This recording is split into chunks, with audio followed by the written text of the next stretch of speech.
Allah Subhanahu wa Ta'ala telah memberikan nikmat yang begitu luar biasa kepada diri kita. Ketika Allah memberikan nikmat kepada diri kita, Allah ingin melihat akankah kita bersyukur terhadap nikmat yang telah Allah berikan kepada kita, atau sebaliknya kita semakin kufur dan ingkar kepada Allah Subhanahu wa Ta'ala. Harta yang Allah titipkan hari ini kepada diri kita, pernahkah kita bertanya, pernahkah saya bersyukur dengan harta yang Allah titipkan kepada kita? Atau sebaliknya, diri kita semakin kufur dengan harta yang Allah berikan kepada diri kita. Dan hal ini pernah kita lihat, kebanyakan bagi kita manusia, kadang-kadang ketika Allah memberikan nikmat kepada diri kita, banyak diri kita adalah kufur terhadap nikmat yang Allah berikan. Dan perlu kita ingat bahwasanya dalam kita mencari ilmu, dalam kita mencari nikmat Allah Subhanahu wa Ta'ala, Allah selalu akan memberikan kepada diri kita apa yang kita capai. Apa yang kita mau, Allah berikan. Apa yang kita minta, Allah berikan. Tapi ingat, pemberian itu, apakah itu merupakan nikmat ataupun malapetaka Allah yang akan membinasakan kita mulai dari dunia sampai esok di akhirat nanti. Ini yang perlu kita lihat.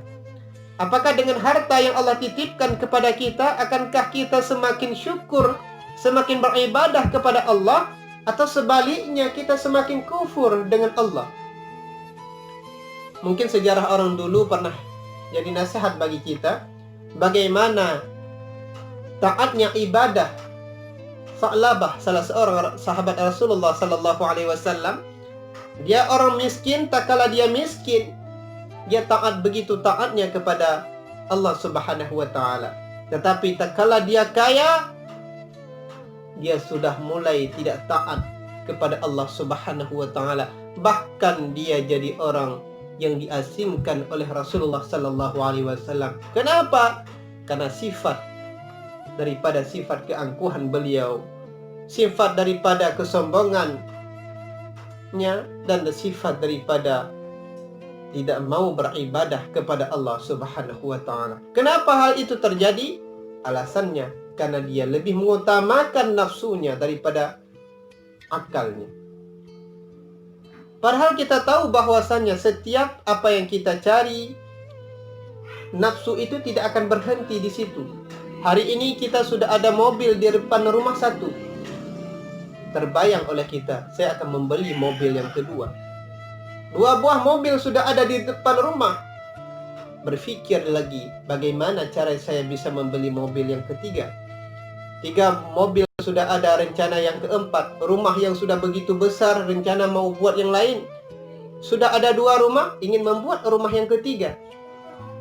Hal itu tidak akan berhenti kecuali nafsu itu kita sudah masuk dalam kuburan.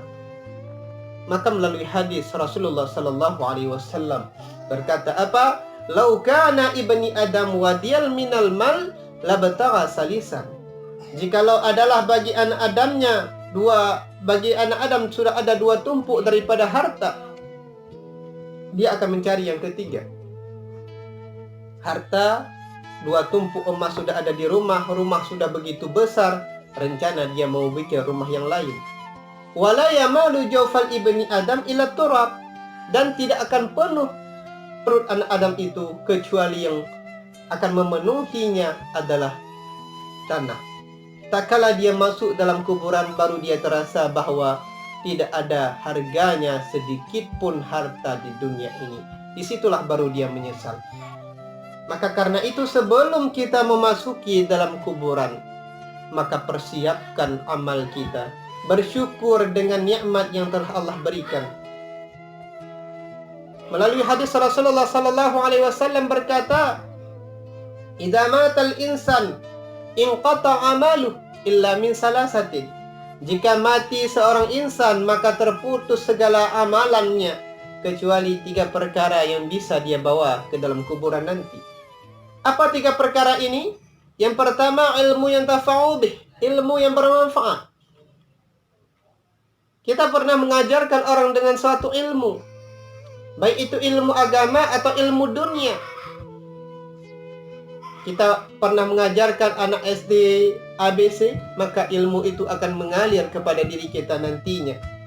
Kita pernah mengajarkan anak-anak alif batasa, nanti ilmu itu akan mengalir kepada diri kita.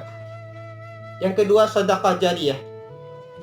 Uang yang pernah kita sedekahkan 10.000 kepada masjid, 2 sak semen yang pernah kita titipkan dalam masjid, 100.000 yang pernah kita kasih kepada panitia masjid untuk membangun masjid, itu merupakan sedekah jariyah kita, yang pahalanya setiap orang ibadah pada masjid tersebut, kita akan mendapatkan pahala dari amalan yang mereka kerjakan.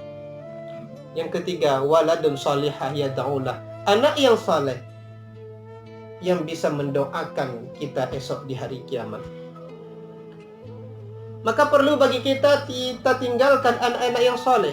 Dan ingat, anak yang soleh bukan sekedar anak yang berdoa kepada kita, Rabbighfirli wali walidayya, wahai Allah ampuni dosaku dan dosa orang tuaku. Bukan itu saja.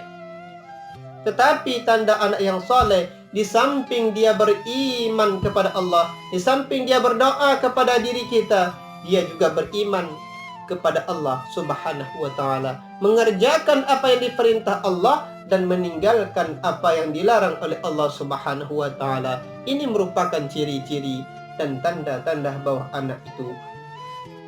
anak kita itu merupakan anak yang saleh.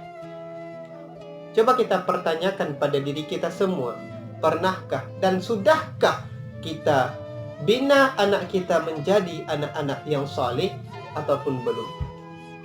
Maka sebila andaikan hari ini kita belum membina anak-anak kita menjadi anak-anak yang soleh, maka mulai dari sekarang coba tanamkan dalam pemikiran kita, bagaimana agar anak saya bisa menjadi anak yang soleh.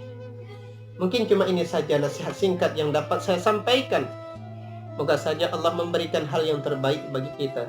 Moga Allah Subhanahu wa ta'ala menjadikan diri-diri kita dan anak-anak kita daripada bagian-bagian ahli surga Allah Subhanahu wa ta'ala. Wallahu a'lam bishawab. Assalamualaikum warahmatullahi wabarakatuh.